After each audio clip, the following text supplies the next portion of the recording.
नमस्कार दोस्तों, स्वागत है आप सबका मेरे चैनल कथा डिलाइट पर। आज हम श्रावण माह महत्व का 9वां अध्याय पढ़ेंगे। इस अध्याय में हम जीवंतिका व्रत की कथा को सुनेंगे जो शुक्रवार के दिन रखी जाएगी। तो हम शुरू करते हैं। ईश्वर बोले, हे संत कुमार, इसके बाद अब मैं शुक्रवार व्रत का आख्यान कहूँगा, जिसे सुनकर मनुष्य संपूर्ण आपदा से मुक्त हो जाता है। लोग इससे संबंधित एक प्राचीन इतिहास का वर्णन करते हैं। पांड्य वंश में उत्पन्न एक सुशील नामक राजा था। अत्यधिक प्रयत्न करने पर भी उसे पुत्र प्राप्ति नहीं हो सकी। उसकी सर्वगुण संपन्न सुकेशी नामक भार्या थी। जब उसे संतान नहीं हुई तब वह बड़ी चिंता में पड़ गई। तब स्त्री स्वभाव के कारण अति साहस युक्त मन वाली उसने मासिक धर्म के समय प्रत्येक महीने में वस्त्र के टुकड़ों को अपने उदर पर बांधकर उदर को बड़ा बना लिया और अपनी प्रसूति का अनुकरण करने वाली किसी अन्य गर्भिणी स्त्री को ढूंढने लगी। भावी देव योग से उसके पुरोहित की पत्नी गर्भिणी थी। तब कपट करने वाली राजा की पत्नी ने किसी प्रसव करवाने वाली को इस कार्य में लगा दिया और इसे एकांत में बहुत धन देकर वह रानी चली गई। इसके बाद रानी को गर्भिणी जानकर राजा ने उसका पुंसवन और अनवलोभन संस्कार किया। 8वां महीना होने पर सिमतोन्य संस्कार के समय राजा अत्यंत खुश हुए। इसके बाद उस पुरोहित पत्नी का प्रसव काल सुनकर वह रानी भी उसी के समान सभी प्रसव संबंधी चेष्टाएं करने लगी। पुरोहित की पत्नी, जो कि पहली बार गर्भवती थी, अंततः प्रसूति कार्य के प्रति वह अज्ञान थी और केवल प्रसव कराने वाली दाई के ही कहने में शिष्ट थी। तब उस दाई ने पुरोहित की पत्नी के साथ छल करते हुए उसके नेत्रों पर पट्टी बांध दी और प्रसव के समय उसके पैदा हुए पुत्र को किसी के हाथ से रानी के पास पहुंचा दिया। इस बात को कोई भी नहीं जान सका। इसके बाद रानी ने उसके पुत्र को लेकर यह घोषित कर दिया कि मुझे पुत्र रत्न की प्राप्ति हुई है। इन सब के बाद दाई ने पुरोहित की पत्नी की आंखों की पट्टी खोल दी। दाई अपने साथ मांस का एक पिंड लाई थी और उसने वह उसे दिखा दिया। फिर उसके सामने आश्चर्य तथा दुख प्रकट करने लगी कि यह कैसा अनिष्ट हो गया है और कहने लगी कि अपने पुरोहित पति से इसकी शांति जरूर करवा लेना। कहने लगी कि संतान नहीं हुई तो कोई बात नहीं, तुम तो जीवित हो, यह अच्छी बात है। इस पर पुरोहित की पत्नी को अपने प्रसव के स्पर्श चिंतन से बहुत ही संदेह हुआ। ईश्वर बोले, राजा ने पुत्र जन्म का समाचार सुन जात कर्म संस्कार कराया और ब्राह्मणों को हाथी, घोड़े, रथ आदि प्रदान किए। राजा ने कारागार में पड़े सभी कैदियों को प्रसन्नता पूर्वक मुक्त कर दिया। इसके बाद राजा ने सूतक के अंत में नामकरण तथा अन्य सभी संस्कार किए। उन्होंने पुत्र का नाम प्रियव्रत रखा। हे संत कुमार, श्रावण मास के आने पर पुरोहित की पत्नी ने शुक्रवार के दिन भक्ति पूर्वक देवी जीवंतिका का पूजन किया।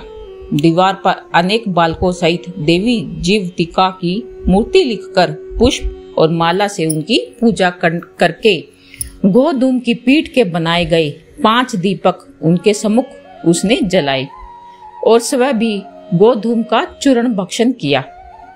उनकी मूर्ति पर चावल फेंके और कहा, हे जीवंतिका माता, हे करुणा देवी, जहाँ भी मेरा पुत्र विद्वान हो आप उसकी रक्षा करना। यह प्रार्थना करके उसने कथा के अनुसार सुना, यथा विधि नमस्कार किया। तब जीवितिका की कृपा से वह बालक दीर्घायु हो गया और वे देवी उसकी माता की श्रद्धा भक्ति के कारण दिन रात उस बालक की रक्षा करने लगी। इस प्रकार कुछ समय बीतने पर राजा की मृत्यु हो गई। तब पितृभक्त उनके पुत्र ने उनकी पारलौकिक क्रिया संपन्न की। इसके बाद मंत्रियों और पुरोहित ने प्रियव्रत को राजा पर अभिषिक्त किया और कुछ वर्षों तक प्रजा का पालन करके तथा राज्य भोग कर वह पितरों के ऋण से मुक्ति के लिए गया जाने की तैयारी करने लगा। राज्य का भार वृद्ध मंत्रियों पर भक्ति पूर्वक सौंप दिया और स्वयं के राजा होने का भाव त्याग कर उसने कार्पटिक का भेष धारण कर लिया और गया के लिए प्रस्थान किया। मार्ग में किसी नगर के किसी गृहस्थ के घर में उसने निवास किया। उस समय उस गृहस्थ की पत्नी को भी प्रसव हुआ था। इसके पहले ही षष्ठी देवी ने उसके 5 पुत्रों को उत्पन्न होने के 5वें दिन ही मार दिया था। यह राजा भी उसी समय 5वें दिन ही वहां गया हुआ था। रात में राजा के सोने पर उस बच्चे को ले जाने के लिए षष्ठी देवी आई। जीवितिका देवी ने उस षष्ठी देवी को यह कहकर रोका कि राजा को लांघ कर मत जाओ। तब जीवितिका के रोकने पर वह षष्ठी जैसे आई थी वैसे ही चली गई। इस प्रकार गृह स्वामी ने उस बालक को 5वें दिन जीवित रूप में प्राप्त किया। ये लोग इतने प्रभाव वाले हैं, यह देखकर उस गृहस्थ ने राजा से प्रार्थना की, हे राजन, आपका निवास आज के दिन मेरे ही घर हो। हे प्रभु, आपकी कृपा से मेरा यह छठा पुत्र जीवित रह गया। उसके इस प्रकार प्रार्थना करने पर करुणानिधि उस राजा ने कहा कि मुझे तो गया जाना है। तब राजा गया के लिए प्रस्थान कर गए। वहां पिंड दान करते समय विष्णु पद वेदी पर कुछ अद्भुत घटना हुई। उस पिंड को ग्रहण करने के लिए 2 हाथ निकल कर आए। तब महान विषम युक्त राजा संशय में पड़ गए और पुण्य पिंडदान कराने वाले ब्राह्मण के कहने पर उन्होंने विष्णु पद पर पिंड रख दिया। इसके बाद उन्होंने किसी ज्ञानी तथा सत्यवादी ब्राह्मण से इस विषय में पूछा। तब उस ब्राह्मण ने उनसे कहा कि ये दोनों हाथ आपके पितर के थे। इसमें संदेह हो तो घर जाकर अपनी माता से पूछ लीजिए। तब बता दे कि राजा चिंतित और दुखी हुए तो मन में अनेक बातें सोचने लगे और विचारने लगे। वे यात्रा करके पुनः वहां गए जहां वह बालक जीवित हुआ था।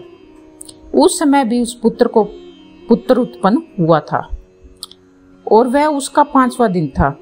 वह जो दूसरा पुत्र हुआ उसे लेने रात में फिर वही षष्ठी देवी आई। तब जीवितिका के दोबारा रोके जाने पर उस षष्ठी देवी ने उनसे कहा, इसका ऐसा क्या कृत्य है अथवा इसकी माता तुम्हारा व्रत करती है जो तुम दिन रात इसकी रक्षा करती हो। तब षष्ठी का यह वचन सुनकर जीवितिका ने धीरे से मुस्कुराकर इसका सारा कारण बताया। उस समय राजा शयन का बहाना बनाकर वास्तविकता को जानने के लिए जाग रहा था। अंततः उन्होंने जीवितिका और षष्ठी की दोनों बातचीत आपस में सुन ली। जीवितिका ने कहा, हे षष्ठी, श्रावण मास में शुक्रवार को इसकी माता मेरे पूजन में रत रहती है और व्रत के संपूर्ण नियम का पालन भी करती है। वह सब मैं आपको बताती हूँ। वह हरे रंग का वस्त्र तथा कंचुकी नहीं पहनती और हाथ में उस रंग की चूड़ी भी नहीं धारण करती। वह चावल के धोने के जल को कभी नहीं लांघती, हरे पत्तों के मंडप के नीचे नहीं जाती और हरे वर्ण का होने के कारण करेले का शाक भी वह नहीं खाती। यह सब वह मेरी प्रसन्नता के लिए करती है। अंततः मैं उसके पुत्र को किसी को नहीं मारने दूंगी। यह सब सुनकर राजा प्रियव्रत अपने नगर चले गए। उनके देश के सभी नागरिक स्वागत के लिए तब राजा को अपनी के लिए आए। तब राजा ने अपनी माता से पूछा, हे माता, क्या तुम जीवितिका देवी का व्रत करती हो? इस पर उसने कहा कि मैं तो इस व्रत को जानती भी नहीं हूँ। इसके बाद राजा ने गया यात्रा का समुचित फल प्राप्त करने के लिए ब्राह्मणों और सुवासिन स्त्रियों को भोजन कराने की इच्छा से उन्हें निमंत्रित किया। व्रत की परीक्षा लेने के लिए सुवासिनों को वस्त्र, कंचुकी, कंकण भेजकर कहलाया कि आप सभी को भोजन के लिए राजभवन में आना है। तब पुरोहित की पत्नी ने दूत से कहा कि मैं हरे रंग की कोई वस्तु ग्रहण नहीं करूंगी। राजा के पास आकर दूत ने उसके द्वारा कही गई बात राजा को बता दी। राजा ने उसके लिए सभी रक्त वर्ण के शुभ परिधान भेजे। वह सब धारण करके वह पुरोहित की पत्नी भी राजभवन में आ गई। राजभवन के पूर्वी द्वार पर चावलों के धोने का जल पड़ा देखकर और वहां हरे रंग का मंडप देखकर वह दूसरे द्वार से गई। तब राजा ने पुरोहित की पत्नी को प्रणाम करके इस नियम का संपूर्ण कारण पूछा। इस पर उसने इसका कारण शुक्रवार का व्रत बताया। उस प्रिय व्रत को देखकर उसके दोनों सतनों में से बहुत दूध निकलने लगा। दोनों वक्ष स्थलों में उस राजा को दूध की धाराओं से पूर्ण रूप से सिंचित कर दिया। तब गया में विष्णु पदी पर निकले दोनों हाथों जीवितिका तथा षष्ठी दोनों देवियों के वार्तालाप और पुरोहित की पत्नी के सतनों से दूध निकलने द्वारा राजा को विश्वास हो गया कि मैं इसी का पुत्र हूँ। इसके बाद पालन पोषण करने वाली माता के पास जाकर विनम्रता पूर्वक उसने कहा, हे मात, डरो मत, मेरे जन्म का वृतांत सत्य सत्य बता दो। यह सुनकर सुंदर केशों वाली रानी ने सब कुछ सच सच बता दिया। तब प्रसन्न होकर उन्होंने जन्म देने वाली अपने माता पिता को नमस्कार किया और संपत्ति में वृद्धि को प्राप्त कराया। वे दोनों भी परम आनंदित हुए। एक दिन राजा प्रियव्रत ने रात में देवी जीवितिका से प्रार्थना की, हे माता, मेरे पिता तो ये है, और फिर गया में वो जो दोनों हाथ है वो कैसे निकल आए थे। तब देवी ने स्वप्न में आकर संशय का नाश करने वाला वाक्य कहा, हे प्रियव्रत, मैंने तुम्हें विश्वास दिलाने के लिए यह माया की थी, इसमें संदेह नहीं है। हे संत कुमार, यह सब मैंने आपको बता दिया है। श्रावण मास के शुक्रवार के दिन इस व्रत का अनुष्ठान करके मनुष्य सभी मनोरथों को प्राप्त कर लेता है। इस प्रकार श्री स्कंद पुराण के अंतर्गत ईश्वर संत कुमार संवाद में श्रावण मास महात्म्य में शुक्रवार जीवितिका व्रत का कथन पूरा हुआ। तो इसी के साथ मैं आप लोगों से आज्ञा लेना चाहूंगी। धन्यवाद।